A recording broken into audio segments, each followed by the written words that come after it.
Hello everyone, my name is Bharat Tyagi, faculty of physics, PP Swani centre for excellence, semiconductor में next topic we are doing is applications of junction diode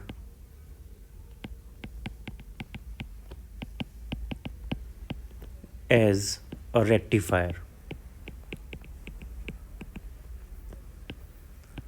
यानी basically topic का नाम है rectifier.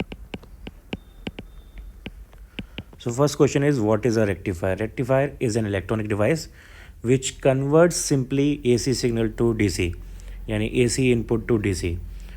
More accurately, rippled DC because it vary in magnitude. तो जो normal AC होता है, जो पॉजिटिव नेगेटिव में पल्सेटिंग वैल्यू जो आती हैं, उसको हम यूनिट डायरेक्शनल कर देते हैं, यानी तो या तो सिर्फ पॉजिटिव पॉजिटिव आएगी या नेगेटिव नेगेटिव आएगी। तो उसमें जो पल्सेटिंग पार्ट होता है बाई डायरेक्शनल, वो हट जाता है और वो यूनि डायरेक्शनल हो जाती है, यानी या तो सिर्फ पॉजिटिव या सिर्फ नेगेटिव। लेकिन फिर भी उसमें जो वैल्यू हैं वो वेरी करती हैं 0 to मैक्सिमम। सो इसलिए उसे रिपल्ड बोला जाता है। बाद में और डिवाइसेस को यूज़ करके हम उस रिपल्स को भी हटा के regulated constant voltage supply DC form में मिल सकती है हमें। ओके, सो ये रेक्टिफायर का जो सर्किट है, since the P N diode conducts current more readily in one direction than the other, it can be used to convert an alternating current into a unidirectional current. When an AC voltage is applied to a diode circuit, the diode will conduct relatively heavily when the polarity of the voltage produces a forward bias, but it will allow only a negligible current when the AC polarity reverses to produce reverse bias. As a result, current flows essentially for one half cycle to produce a pulsating DC as the output. So this is a rectifier. Rectifier comes in two types. पहले मैं इसकी definition लिख देता हूँ. A diode allows current in forward bias and blocks it in reverse bias. This effect can be utilized to convert an AC signal into an unidirectional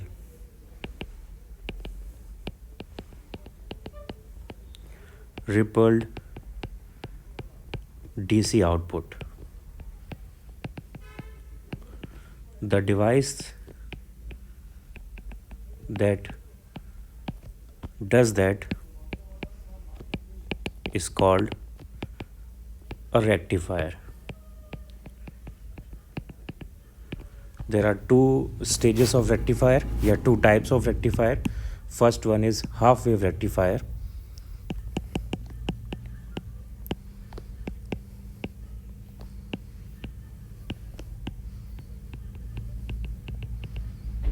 half wave rectifier. Okay, इसे half wave क्यों बोलते हैं अभी समझ में आएगा, पहले हम इसकी वर्किंग देख लेते हैं। So here we have an input signal, input AC signal. So input AC signal ऐसे पॉजिटिव और नेगेटिव डायरेक्शन में फ्लक्चुएट करता है। ये वोल्टेज का हमें इनपुट एसी सिग्नल है हमारे पास। We will apply this signal to the rectifier circuit, which consists of a step down transformer. ये ट्रांसफार्मर की प्राइमरी और सेकेंडरी वाइंडिंग्स हैं, and a diode is connected to the load. This is load resistance on which the output voltage would be produced, and this is the core of transformer. Okay, this is a standard circuit. So यहाँ पे AC को apply किया जाएगा और ये diode D, तो पहले हमारे पास हाफ साइकिल आएगी। हाफ साइकिल में ये पॉजिटिव रहेगा, ये साइड नेगेटिव रहेगा। तो ट्रांसफार्मर से आगे सप्लाई करेगा पॉजिटिव नेगेटिव। इस केस में डायोड जो है फॉरवर्ड बाइज होगा और वहाँ पे आउटपुट हमें मिलेगा। सेकेंड साइकिल में नेगेटिव ये हो जाएगा, ये पॉजिटिव हो जाएगा, ये नेगेटिव ये पॉजिटिव, और रिवर्स बाइस इसमें जो डायोड है वो रिवर्स बाइस हो जाएगा और कोई आउटपुट हमें नहीं मिलेगा. This is how this pulsating AC will convert into only positive half cycles of output. Okay, so यहाँ पे आउटपुट जो हमें मिलेगा वो will be like this. For first half cycle we will get output, for the negative half we will not, for then other for other half positive half we will again get output, and for the next negative half we will not. So ऐसे हमें यहाँ पर output ये मिलेगा.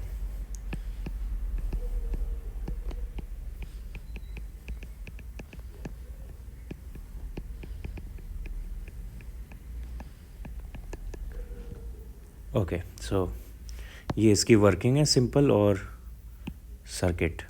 Now let's write down the details of the phenomena. Okay, so half wave rectifier consist of a step down transformer. मैं points में इसको सारी चीज़ें लिख देता हूँ. Half wave rectifier consist of a step down transformer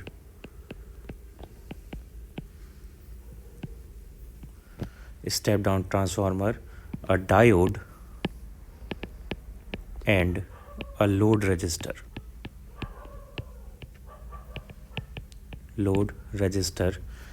The primary coil of the transformer is connected to the AC mains.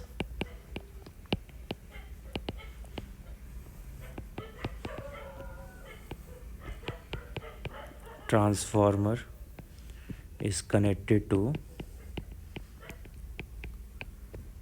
input AC mains supply.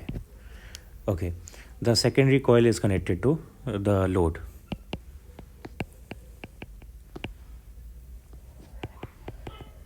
Is connected to load resistance, यानी output से basically connect होती है through diode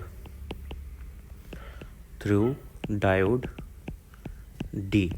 okay, तो ये तो एक तरह से इसकी कंस्ट्रक्शन हो गया. नाउ इसकी वर्किंग देखते हैं.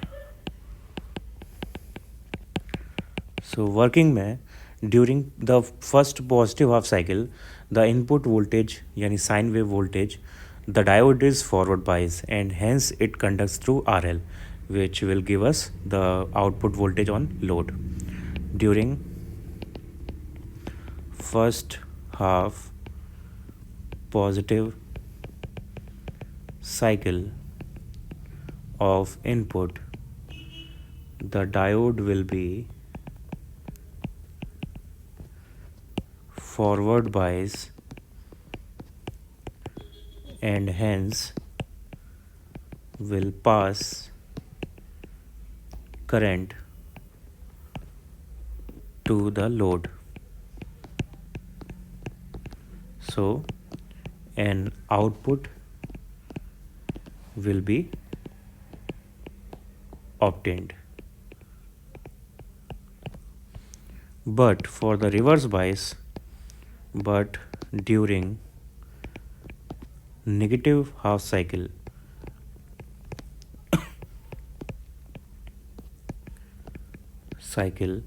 the diode will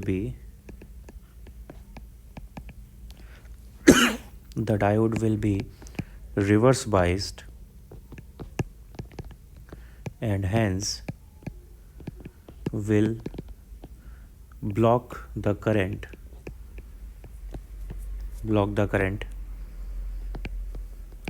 and ideally no output will be obtained.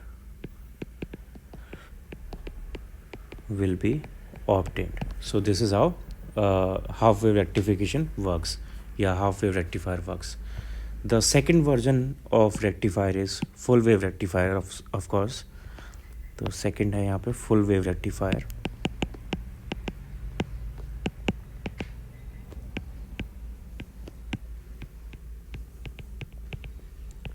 Full wave rectifier में ऑब्वियसली पूरी साइकिल जो है वो ऑब्टेन होती है DC में पॉजिटिव साइड में. एक और फैक्ट, ये हाफ वेव रेक्टिफायर में जो इनपुट की फ्रिक्वेंसी होगी सिग्नल की, वही फ्रिक्वेंसी आउटपुट सिग्नल की होती है। फ्रिक्वेंसी चेक करने का बहुत इजी तरीका है, आप ये चेक करो बस कि एक साइकिल में कितने पॉजिटिव हैं, कितना पॉजिटिव एरिया आ रहा है और कितना नेगेटिव एरिया आ रहा है। तो दोनों साइड में एक साइकिल के लिए इनपुट में भी एक एरिया आ रहा है पॉजिटिव, एक हाफ सर्कल आ रहा है, और आउटपुट में भी एक हाफ सर्कल आ रहा है। तो एक साइकिल के लिए एक हाफ सर्कल है, तो यहाँ पे जो फ्रिक्वेंसी है दोनों की वो सेम हो जाएगी। Okay, next full wave rectifier. तो पहले इसका सर्किट देख लेते हैं। इसके सर्किट में ट्रांसफार्मर होगा हमारे पास as it is, is primary coil of the transformer, this is core, secondary coil, and then these are connected to two diodes.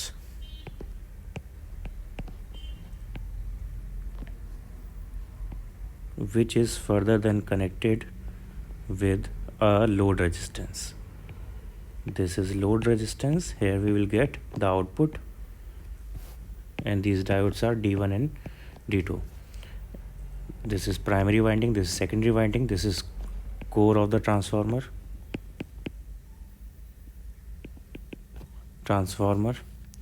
Okay, so और यहाँ पे हमें मिलेगा input signal which is again a simple AC।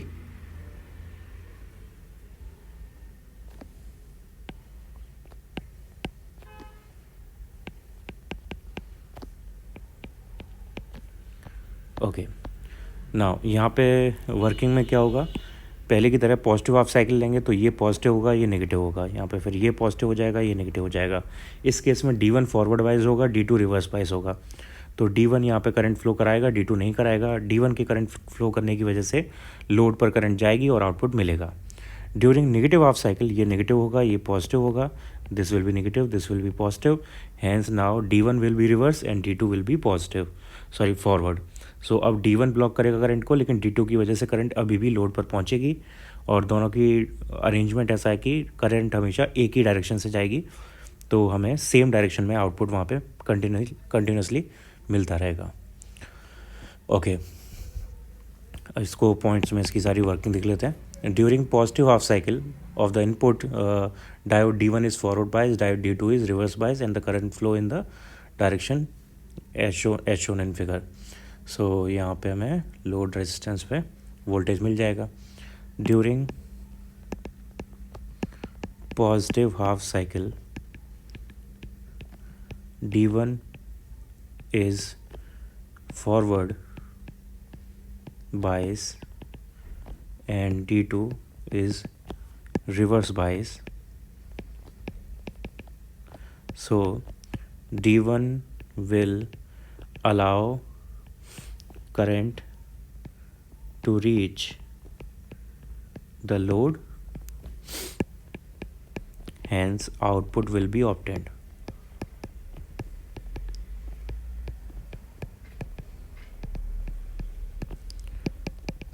Now, during negative half cycle, the diode D2 will be forward and D1 will be reverse. Hence, during this time also, current flows through load resistance in the same direction as previous cycle.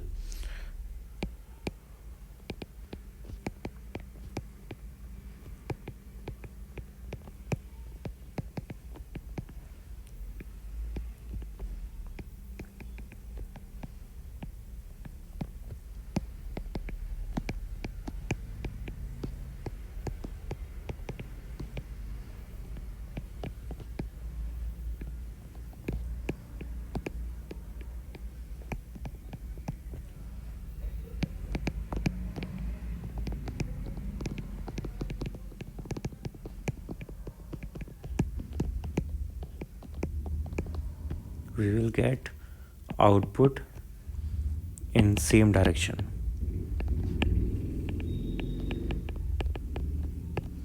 Okay, the current flows through RL during the positive as well as the negative input cycle. Hence, the DC voltage shape across RL will be continuous, and this is process known as full wave rectification. तो यहाँ पे output कैसा बनेगा वो मैंने नहीं बनाया, output अभी बना देते हैं यहाँ पे। आउटपुट विल बी कंटिन्यूस, यानी पॉजिटिव हाफ साइकिल के लिए पॉजिटिव मिलेगा, नेगेटिव हाफ साइकिल के लिए भी पॉजिटिव मिलेगा, एंड सो ऑन. सो ये हमें यहाँ पे आउटपुट फाइंड होगा.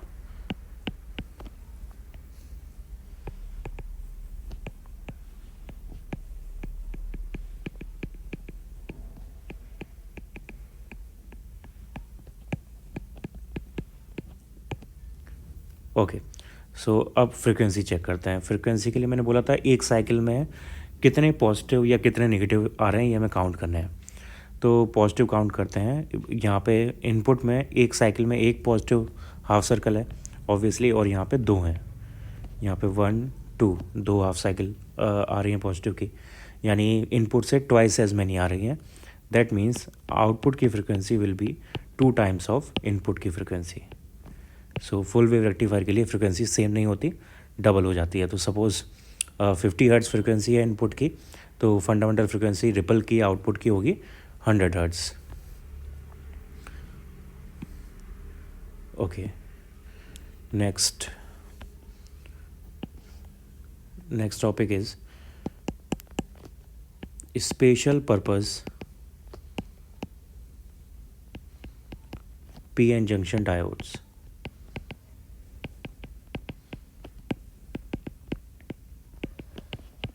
First one in this is Zener diode.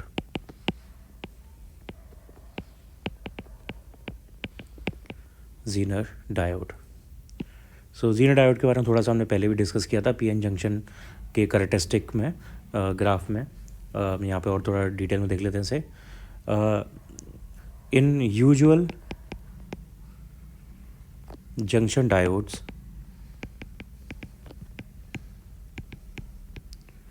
reverse current increases rapidly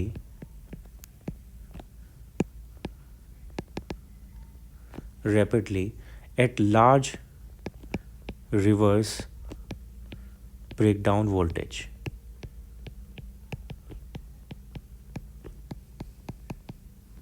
The junction diodes of low power rating are destroyed in reverse breakdown voltage. This specially designed junction diode which can operate in reverse biased voltage region continuously without being damaged are called Zener diodes.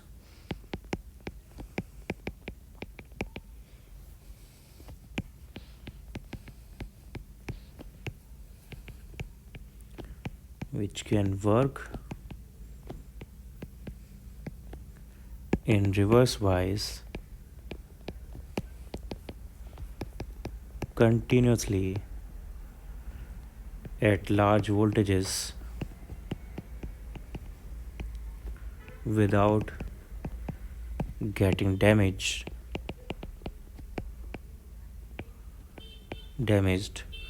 are called Zener diodes.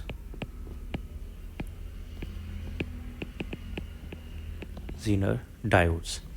One most important thing about Zener diode is they are very highly doped silicon diodes, and silicon is preferred over germanium because silicon is more stable for heat rather than germanium. Germanium heat के लिए बहुत ज़्यादा sensitive है in comparison to germanium. silicon come sensitive है, इसलिए हम silicon को use करते हैं. So these are highly doped silicon diodes, and silicon is preferred over germanium because of its high thermal stability.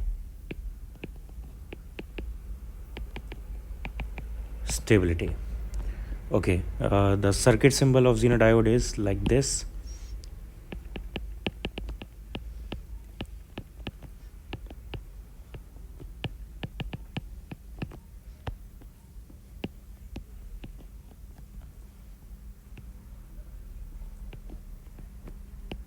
Okay, this is the circuit symbol of Zener diode.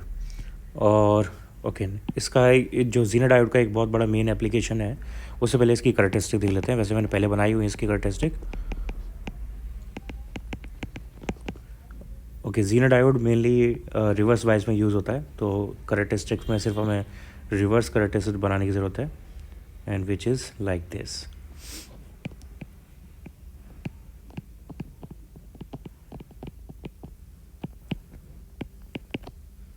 Okay, the main application of Zener diode is as voltage regulator. तो Zener diode voltage regulator की तरह कैसे काम करता है वो हमें देखना है यहाँ पे. Zener diode as a voltage regulator. Voltage regulator. Okay, so an important application of Zener diode is that it can be used as voltage regulator. The regulation action takes place because of the fact that in reverse breakdown region, a very small change in voltage produces a very large change in current. Zener diode can be used to regulate voltage because of its property in which a large change in reverse current occurs with a very small change in voltage.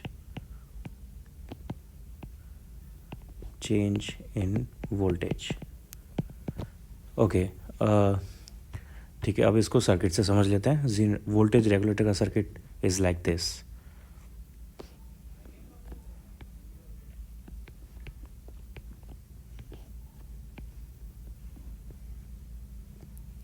This is load resistance, this is input resistance, this is Zener diode, and this is input voltage, fluctuating DC input.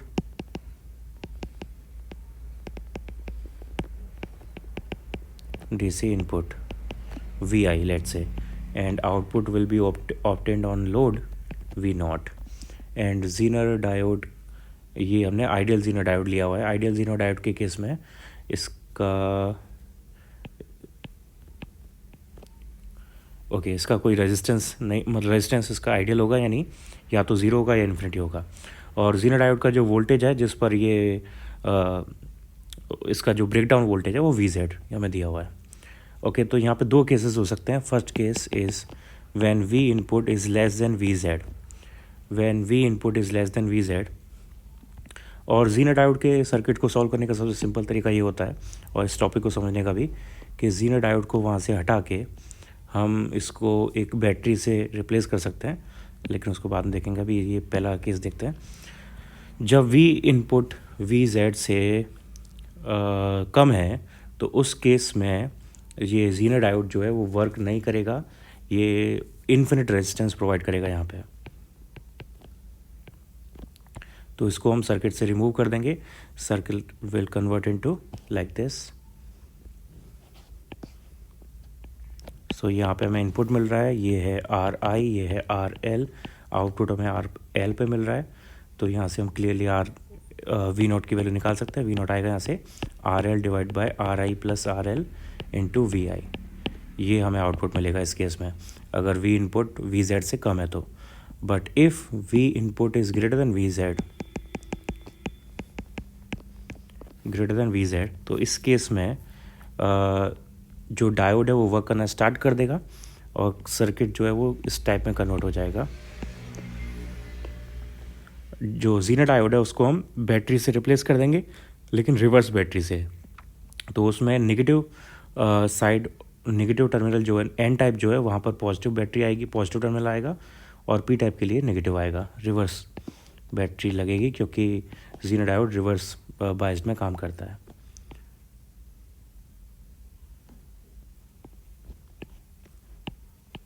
Okay, so यहाँ से ये battery VZ voltage की है, तो output RL पे हमें जो voltage मिलेगा वो हमेशा VZ के बराबर होगा. यहाँ पे हमेशा VZ के बराबर होगा, चाहे V इनपुट कुछ भी हो. So V0 is always equals to VZ in this case. Hence हमें एक कांस्टेंट आउटपुट मिल रहा है, that is regulated voltage in other words. So this is how Zener diode converts a fluctuating voltage into regulated voltage. Okay, question try करते हैं इस पर. A Zener diode having breakdown voltage equals to 15 volt is used in a voltage regulator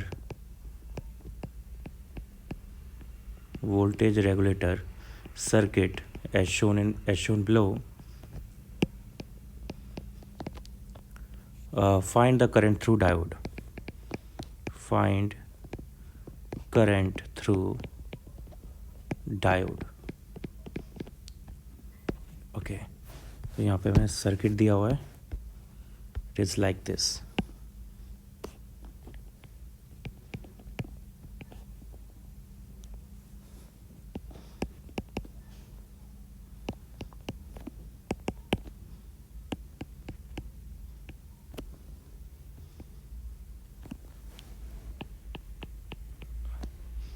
okay, और Zener voltage है यहाँ पे 15 volt. So clearly we can see that V input is greater than V Z. और इस case में हम क्या करते हैं, जीनर डायोड को एक बैटरी से रिप्लेस कर देते हैं which is in opposite side. N type की तरफ पॉजिटिव आएगा, अदर इज़ नेगेटिव.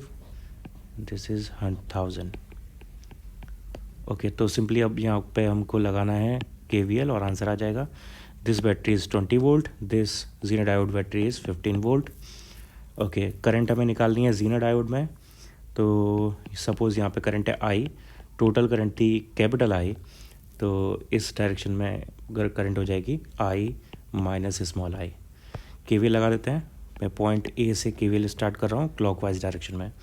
तो यहाँ पर आएगा -20 plus 250 capital I plus 15 equals to 0. ये पहले सर्किट पहले लूप के लिए हो गया. यहाँ से I इज इक्वल्स टू हो जाएगा 5/250 यानी 1/50 ampere. Okay, now second loop के लिए B पॉइंट से मैं क्लॉकवाइज स्टार्ट कर रहा हूँ. तो पहले आएगा -15 plus 1000 I minus small I, capital I minus small I equals to 0. So capital I की वैल्यू हम ऑलरेडी निकाल चुके हैं. कैपिटल I की वैल्यू आई 1/50. सो ये हो गया 15/1000 equals to 1/50 minus I. So I equals to 1/50 minus 15/1000. यहाँ से आएगा 1000 20 माइनस 15 यानी 5/1000 यानी 5 मिली एम्पियर आंसर. तो करंट जीनर डायोड से जो करंट पास कर रही है वो हमारे पास आ जाएगी 5 मिली एम्पियर.